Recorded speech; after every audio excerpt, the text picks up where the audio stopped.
বিসমিল্লাহির রহমানির রহিম। আসসালামু আলাইকুম। হ্যালো এভরিওয়ান, সবাই কেমন আছেন? আলহামদুলিল্লাহ, আমরা ভালো আছি।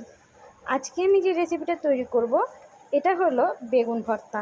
বেগুন ভর্তা কে কীভাবে তৈরি করেন জানি না। অনেকে আমরা পুরে তৈরি করি, আবার অনেকে বা সেদ্ধ করেও তৈরি করে থাকি।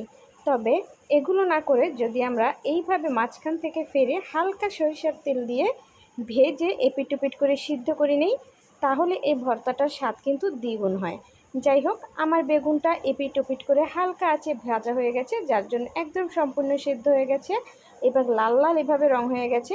এবার আমি এখানে শুকনো মরিচ পোড়া আর কাঁচা পেঁয়াজ দিয়ে ভালোভাবে এটাকে লবণ দিয়ে মাখিয়ে ভর্তাটা তৈরি করে নেব। বিশ্বাস করবেন না, অন্যভাবে যেভাবে আমরা তৈরি করি এর থেকে এই ভর্তাটার টেস্ট অনেক বেশি হয়, যার জন্য আমি সবসময় এইভাবেই তৈরি করতে পছন্দ করি।